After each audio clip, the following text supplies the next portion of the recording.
Gosh, I mean, just like you said, the priest that you mentioned that said, walking the Camino is like a university of life, and I would just say something similar. Yeah, you experience hardships, you experience difficulties. I didn't have any blisters, but I did get a few cuts on my feet. Your feet hurt. But there's just so much great joy at the end of the day. And just being able to lay down at the end of the day is just just awesome. If I could just make a little metaphor with life too, I think sometimes we experience our struggles, we experience our difficulties in life, and how often it is that we make the blisters or the hurt feet, or I don't like this particular meal, to use a metaphor. We have these moments in our life that are struggles, and we forget that we're on this great journey of life, and the reward is life itself. I have a friend, and she would often at the end of conversations, she would say things like, enjoy the journey. It's kind of like, I think she saw it somewhere, and so it kind of became her little mantra in life. And she's never walked the Camino, but as I was walking, like, that phrase just kind of stuck in my head, that the reward is the journey itself. Yeah, I mean, you started somewhere and you're headed to Santiago, you're headed to the place of St. James.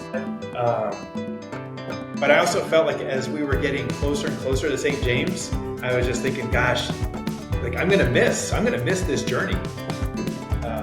So many of the life-giving and enjoyable things that we feel called to do, that we know that we should do in our life, we will always have reasons not to do them, and we just have to put down what we are doing in our life and just make it happen. And you will not regret it. You will not regret taking this little parentheses out of your life, because it will only make you a better human being. It will make you a better person, because you're able to reflect on your own life, which is so important for us as human beings, to reflect back on our life. So I actually studied for 3 years in Salamanca, Spain, and so I had heard of the Camino during my years there. And circumstances were what they were, and I was not able to actually walk the Camino during my time when I was actually living in Spain. Hello, pilgrims. This is Efrain, your host from the Way to Your Way podcast. And today we have a very special guest. He's Father Josh West. He is the chaplain from NC State University, and the Catholic chaplain. And also, we're going to be talking about his experience through life, several chapters on his life and gone through since he born in Naples, Italy, on the side of the volcano. And he jokingly say that he has been born in a plane because he has been traveling a lot because of his family. His father was part of the Department of Defense, and then all that make it travel all around the world. And at some point also he asked a question if he's going to be Catholic or not, and he is. It's not just that he's Catholic; he's also a priest. Amazing. And so see how many changes can happen in life. And the other thing that he recently, here we're the at Camino Wonders channel or the Way to Your Way podcast. He just recently walked one of the Caminos, and that was the Camino Primitivo. One of the one that is not easy to walk. So, but he's going to tell more about it. And welcome, Father Josh. How are you doing today? Wonderful. Yeah, great to be here, and just to be able to share a little bit of my experiences on this on the Camino. Just a wonderful journey. And anyway, thanks for having me. I'm very happy to be here. Yeah, no problem. So then the first question that, and let's start before the Camino and about your personal history. You were in Italy. So can you tell us a little more about all the history from when you were born until you starting being as a priest? Yeah. It's funny when I say things like I was born in Italy. Actually, my first 5 years of life were in Europe, 2 years in Italy and 3 years in Germany. And sometimes I think people think, maybe I'm some, European or foreigner, but no, my parents are more American than Mickey Mouse. And it's just great to have experienced life in another country.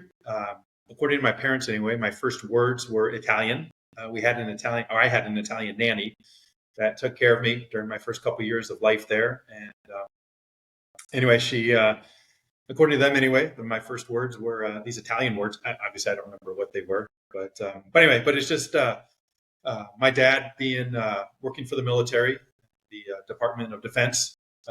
We moved around a lot. And we would spend 3-4 years in a place, and then we were off to another destination.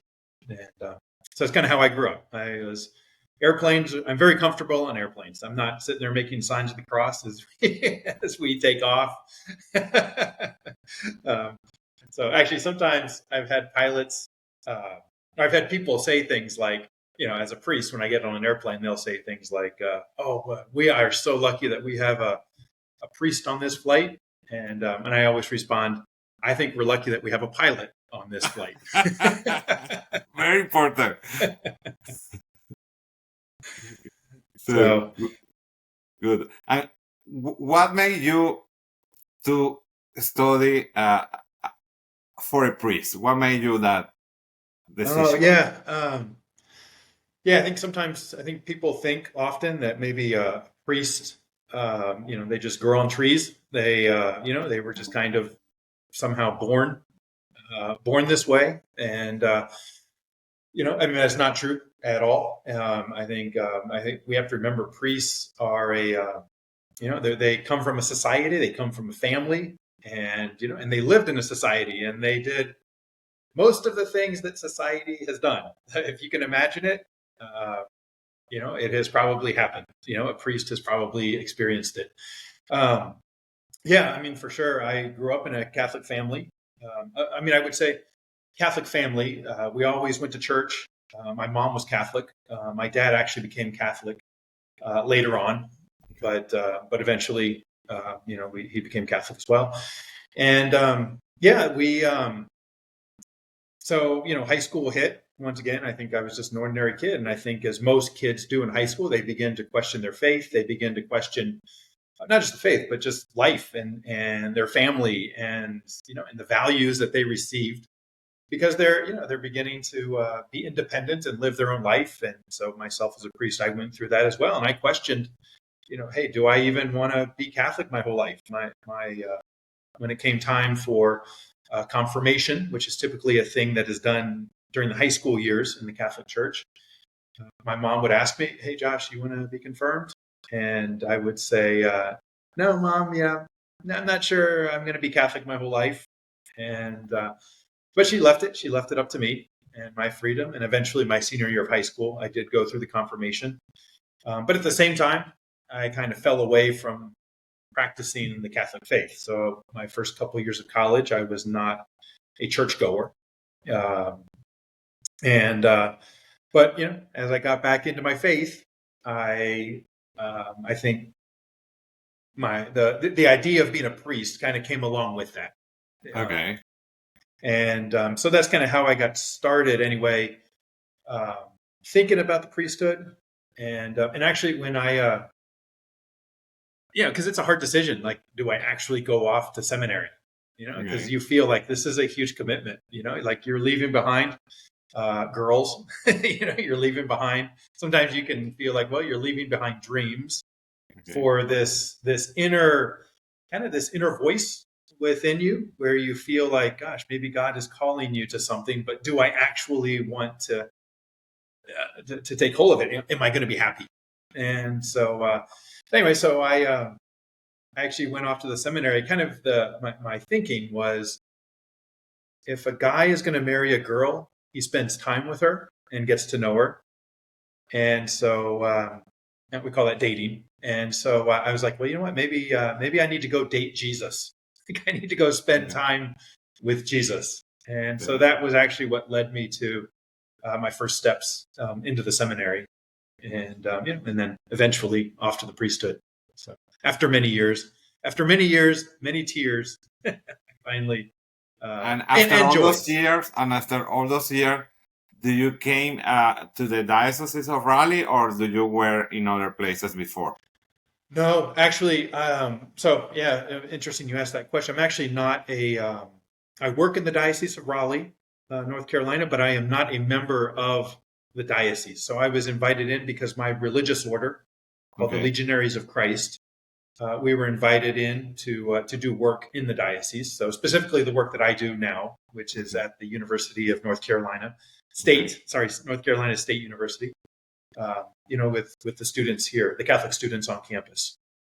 Okay. So I'm a member of the Legionaries of Christ. Oh, that's very nice. And then talking about the university, about what is the population of Catholic in at the university approximately?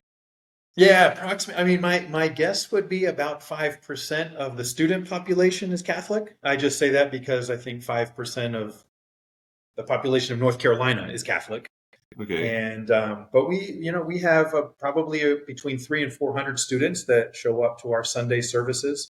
Okay. Um, and then obviously we have other activities during the week as well to help nurture the faith of the students on campus. Okay. And talking about that population that is Catholic, those 400, 500 students that you constantly see in them. Uh, how do you see the connection with the students and the the Catholic faith and then talking about something and now start going about the Camino. How would you see that an activity like the Camino would benefit them? You know, well, first and foremost, I would just say college students love adventure and they enjoy new experiences. I think, especially when you're in college, life is fresh and you are kind of, in a certain sense, living independence for the first time in your life during your college years. And so it's almost like a new toy that you're trying to figure out. And how do I use my freedom and how do I use, because they have the freedom, but they still don't have quite the responsibility. Yeah. I mean, they would think they have responsibility, but they got to turn in papers on time and do projects and exams. But they're not paying taxes, Yeah. so they there's this new toy called freedom that they're not under the eyes of mom and dad, and they're able to do a lot of things on their own. And so I think they have this adventurous spirit about them, and they want new experiences. And so that's something that we try to offer the students, at least from a faith perspective, that we try to offer the students. Because yeah, I mean, even for the Catholic students, it's not just about being in the church. It's not just about praying. It's there's so much more to life. There's so much more to our Catholic faith. And so the Camino is one of those things that we like to offer the students. And I think kind of the hook for them maybe isn't necessarily what they will then get out of it. The hook Okay. is they're going to Spain. The hook is that they are doing this thing that a lot of people in the world think is an awesome thing, and so they're like, "Oh yeah, I'll go do that." What they Okay. don't know is their feet will hurt. What they don't know is that they'll be eating pig nose. Yeah. Yeah. Yeah. And then, so talking about that, and the NC State University, and I mentioned to you that the other day, there is a program that is a study abroad at the Camino de Santiago. And we have an episode where we interview two professors, the one that are leading that program, about probably, I believe that interview came live about beginning of this month, July. Okay. Okay. And then the other episode that was prior they went to the Camino because they have gone on another years as well. And then they go about end of May. And then we recorded another episode after they came back. And that episode is going to be live, I believe, probably around October, November of 2025. Awesome. And the experience, how they tell everything has been amazing. And I've been in contact also with UNC Asheville because they did a program about the Camino de Santiago as well. And I spoke already with the two professors. One is already retired, and the other one was just recently walking one of the Caminos. And the nice part about that is that the student that went with them about 6-7 years ago are all already professionals. They are working and all that. So we are planning to have an interview with the two professors plus some of those students that now they are working. And the idea of that is to see how the Camino changed their life and how they are using that at work. Because, like, I don't remember if I mentioned to you or not, there is a priest in Spain, in the Camino del Norte, that he say that the Camino is like the university of life. Oh, beautiful. Yeah, that's a beautiful analogy. Yes. Okay.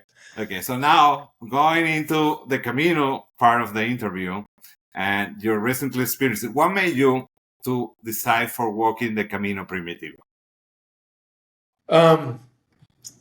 Well, maybe if I can back it up a little bit, and that would be actually part of my seminary years were studying in Spain. So I actually studied for 3 years in Salamanca, Spain. And so I had heard of the Camino during my years there. And circumstances were what they were. And I was not able to actually walk the Camino during my time when I was actually living in Spain, which would have been a lot cheaper. So it's been something on my brain probably for about 20 years. To walk the Camino. And even every year, actually, I make a bucket list of things that I want to do during the year. And the Camino has been on my bucket list for like 15 years.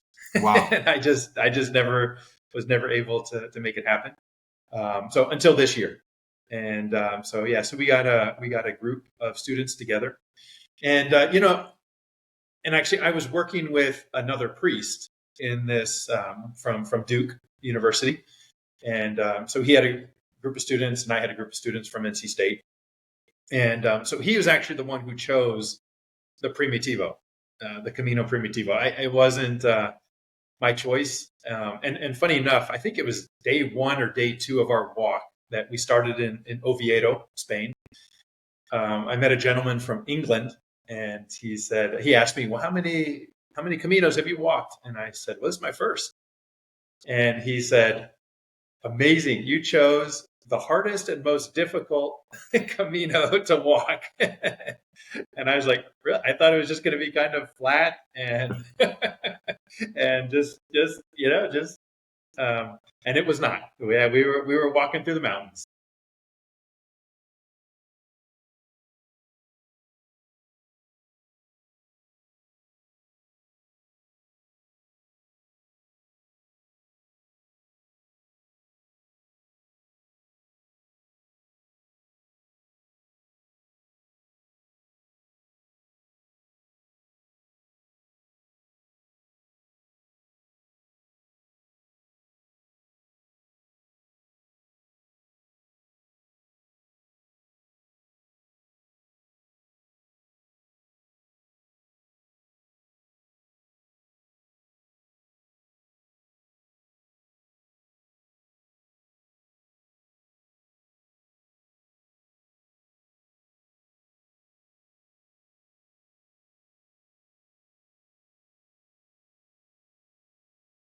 Okay. So that and actually, I'm very happy that I chose the Primitivo, because even for me, I was thinking Camino Primitivo. It didn't click in my brain that this is the primitive way, right? So the first way, right? The original, the OG of Caminos. This was the first, the original. It didn't click in my head until a couple days in that this was the original one that was created. And that the fact that it's the most difficult, at least that's what they say. So it's the only one I've experienced up to this point. So I don't have anything to compare it to. But yeah, we had a blast. Great views. Do you remember how many kilometers you walked? Well, my certificate says 318 kilometers, I think. Okay. And those 318 kilometers, do you remember how many days were you on that Camino? Yeah, we were 14. 14 days. 14 days. Okay. And from those 14 days, how many days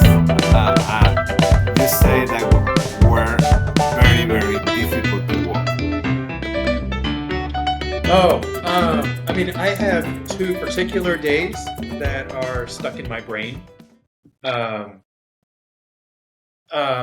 One was just the fact that it was a long day, and I think we walked over 30 kilometers that particular day. So I don't know, what would that be? 22 miles or so? Yeah, 22 miles, a little about that. Yes. something like that. Um, but the funny thing about that day was that so we knew the place. So I'm trying to remember. The itinerary had the town that had the town where we were going to stay, and then underneath the town was the albergue where we were Okay. going to stay. And anyway, so then we got to the town, and it was, I don't know, 2 o'clock in the afternoon, and then we Googled the albergue to find the place where we were at the hostel where we were staying, and GPS said that it was still another 10 kilometers. Wow. And so we were like, wait a minute, you know. So, but anyway, sure enough, the itinerary had the wrong town written Okay. on the itinerary, and so anyway, so we still had 10 kilometers to go. So that may have added to what made it a difficult day. Oh, Was wow. Yeah, we were sitting down there drinking our beer, and we realized we still had 10 kilometers to go that day. Wow. And then the other difficult day was we had spent the night in a town called Pola de Allende, I think was the name of the town. Pola de Allende. Okay. And it was down in a valley. And so basically the next day was this 5 kilometer walk up to the highest point that we were actually going to uh, touch on the Camino. So it was basically 5 kilometers up. And Wow. yeah, that was not fun. Yeah. But yeah, I would say not fun. I would do it all over again. But I would say those were probably the two toughest days. So, Okay. And and then just now that you just say that I will do it again, what made you to do it again? Because you do it with you say with so much emotion. What would be yeah, that? gosh, I mean, just like you said, the priest that you mentioned that said, walking the Camino is like a university of life. And and I would just say something similar. Yeah, you experience hardships, you experience difficulties. I didn't have any blisters, but I did get a few cuts on my feet. Your feet hurt. But there's just so much great joy at the end of the day.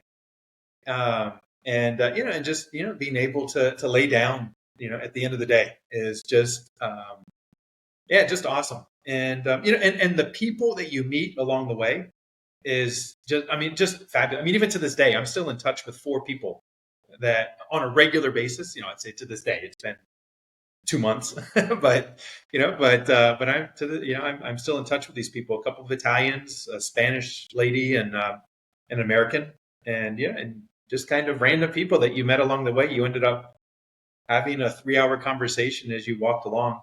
And so these are the things that I would be like, yeah, I would do it again. I would. Yeah. Yeah. Yeah, it was just an awesome moment, experience in my life. Yeah. And another thing that people say, and that was another priest that I taught in Spain. That was in the French Camino in Ocebreiro, and he said that the better ambassadors for the Camino are pilgrims who have walked the Camino, Yeah. and that's absolutely right. Oh, it's absolutely right. I have a friend, and she would often at the end of conversations, she would say things like, "Enjoy the journey."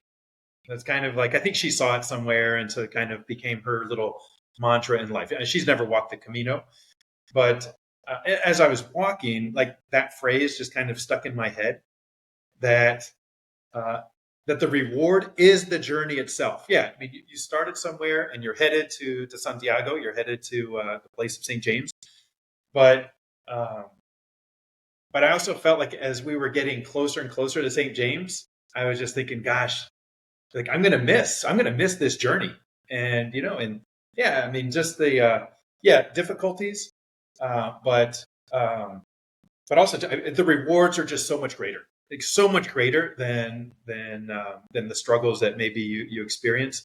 And I think just for me, just realizing that the reward of all this is actually the journey itself.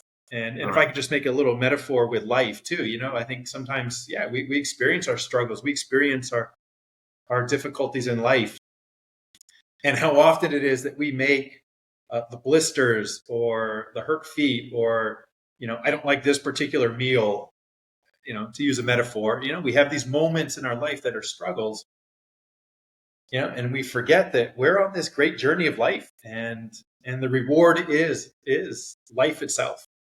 It's the ups and the downs of life. Correct.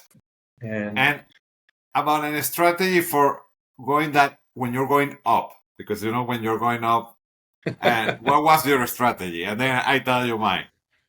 okay, yeah, my strategy for going up the mountains uh, to go faster, to get it over with quicker. I think that was, um, I would maybe a little bit of a zigzag type thing, Okay. but I definitely tried to go faster, and I also tried to carry on a conversation during that time when I Oh, was important to when get I was going distracted. up. Yeah, exactly. Okay. So mine is I also try to have a conversation, but also always looking down, not looking up. Oh, And then the other okay. thing, if I wanted to see how I am doing, I don't go see up. I just prefer see backwards, and I Okay. see Yes. how much I have accomplished. That's great. It's funny you say that. Yeah, looking to the sides, because we were through the mountain. We were walking through the mountain, so I mean, the views were spectacular, and Yeah, so yeah. yeah, lots of pictures. Lots of You have a pictures. lot of pictures. Yes. Oh yeah. Oh, better believe it. Okay, that's good. And with technology today, that is, we just with the cell phone, Yeah. plenty. You Exactly. can take picture Exactly. every time, every single minute. It's funny that the cell phone, because at least while we were traveling, I kept my phone in airplane mode. I did not allow myself to receive phone calls, texts. Like I didn't want any of that. So Okay. I kept it in airplane mode. Actually, even worse than that, I kept it in airplane mode except for 1 hour a day. I gave myself 1 hour, usually in Okay. the evening time, to Okay. respond to messages and things like that. But, That's good. And then other question regarding the training prior to going to the Camino. Did you do any particular training here in North Carolina? oh, Efrain, I am the worst example of that. Okay. I did zero training. I Okay. just Well, I'm glad that you respond that. And that being zero training, do you see that affect your Camino when you go there? I would say the first couple days, yeah. I would say, especially the first couple days. Your body is not used to walking the way that we walked.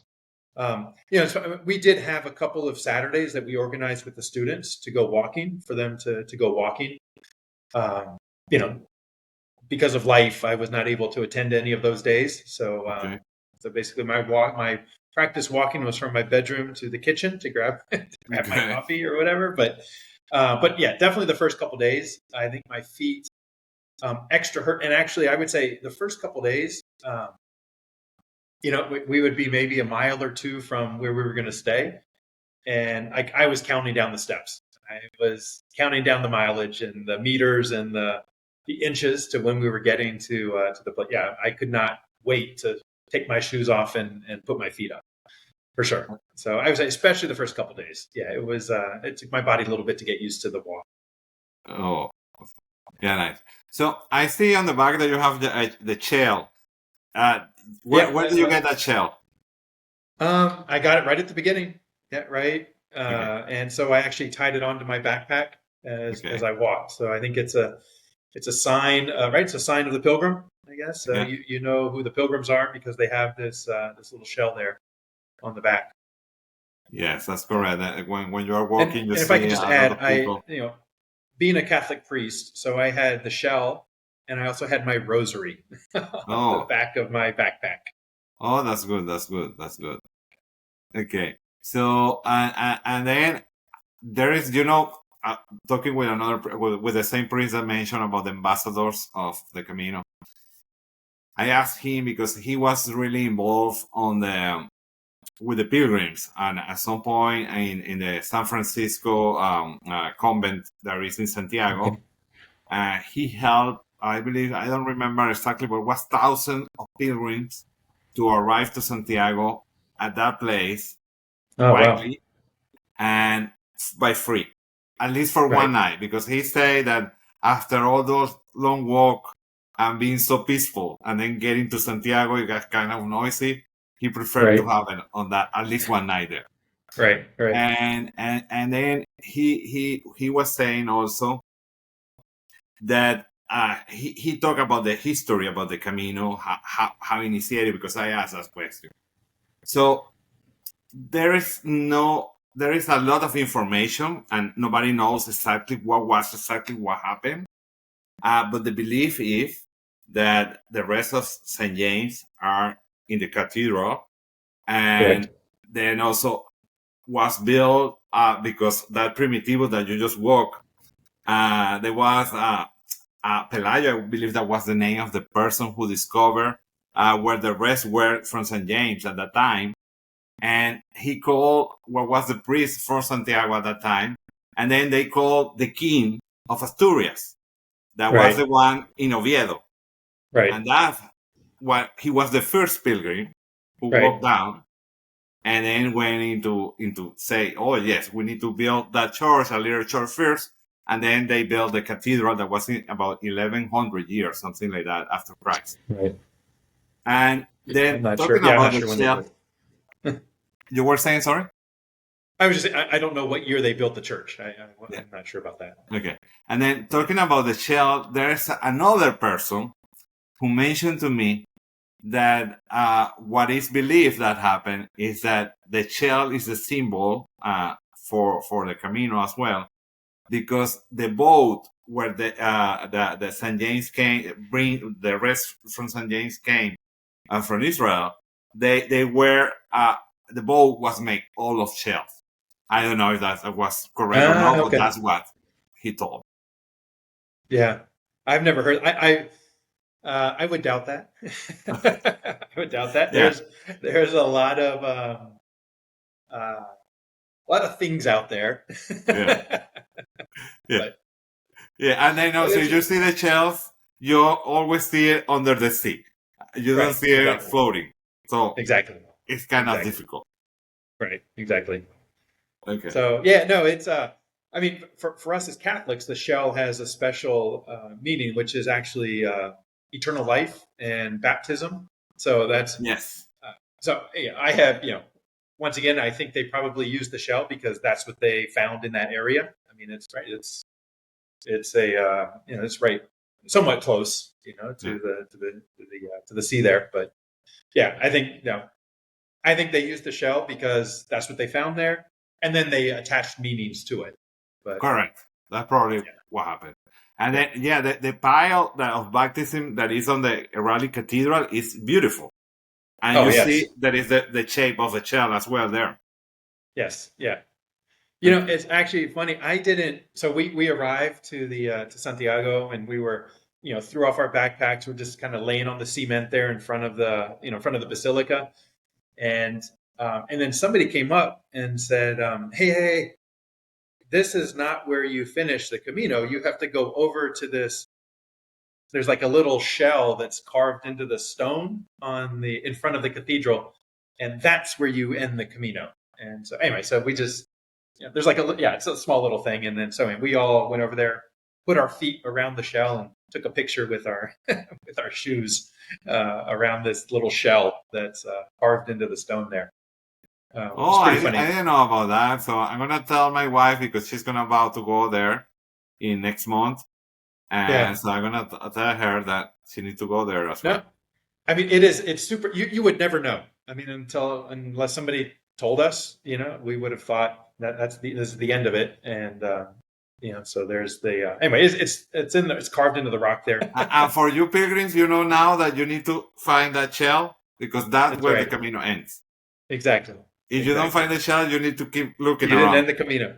on the Obradero Square until you find it. Yeah. Exactly. Oh, so how interesting. Okay, How John. many people have gone and they haven't finished the Camino because they didn't touch that shell? Oh, I'm one of those guilty, and 3 times. I never seen that. My feet tell me I finished. That's important. And then That's great. you mentioned at the beginning of our conversation that it took you about, I believe that about 15 years from the moment that you initially would like to have walked the Camino until you finally Right. walked the Camino. Right. What would you say to those future pilgrims that would like to go to the Camino, but they say so many things, so many reasons, and there may be valid reasons, but they do not finish to take the decision, oh yes, I'm going to walk next year or in few months. And I have encountered that when I've been talking with all those classes that I've been talking about the Camino, that there are different reasons, and that's why I created the Camino of Raleigh. Right. Because we are wanting to mention them and that they live in few hours, kind of they can experiment in the actual Camino in Spain. Right. And what would you say to those future pilgrims?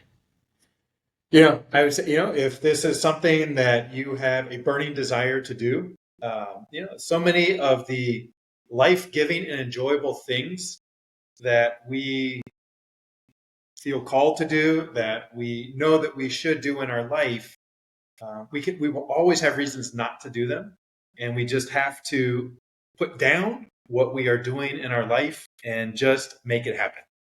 And you will not regret it. You will not regret taking this little parentheses out of your life, because it will only make you a better human being. It will make you a better person. Because you're able to reflect on your own life, which is so important for us as human beings, to reflect back on our life. Because you have a lot of, and this sometimes scares people, but you have a lot of quiet time during the Camino. But you're also meeting so many people from other parts of the world, and you're learning other ways of just living life, and just other experiences in life. And so, it just I think just having the willpower to just put down what you are doing, because everything in our life is important. We say everything that we're doing is important, otherwise we wouldn't do it. But we just have to put those things down and allow ourselves to actually live life, and and just be able to just experience and to experience ourselves in a deeper way. Because everybody that walks the Camino in a special way has a reason why they're doing it. And, Correct. And everybody has, whether it's a personal reason, whether it's for somebody else, whatever it might be, a circumstance in their life. Everybody has a reason. And it's just to be able to come to grips with that. And, so it will make everybody who walks the Camino a better person. I totally agree with that statement. And for you pilgrims to know, once you do that Camino, if you have not done it before, you're going to understand why everyone that go to the Camino wants to keep talking about the Camino all the time. Oh, yeah. For sure. Yeah. Well, and one final advice that you tell, what recommendation would you give to those pilgrims that have not do an adventure like this one? Who are going? One, I would say, is a more spiritual thing. Go with an open heart. Just, because you are going to experience yourself and other people. And so just go with an open heart. The lessons that you learn are the lessons that you learn. And so often there won't be other lessons. There won't be lessons that we learn unless we do this trek, unless we walk the Camino. Maybe two pieces of advice, which are more practical, I would say: pack light and wear shoes that are wide in the toe. Because I did not. Oh. Unfortunately, you didn't have any blister. I did get blisters, but I did get some cuts on my toes, because on downhills especially, my toes would go to the end of my shoes, and I didn't have wide wide-toed shoes, and Okay. so they would bunch up a little bit. But it was great. I mean, I would still do it again. And if the only pair of shoes I had was the same pair of shoes, I would still do it. Oh, so nice.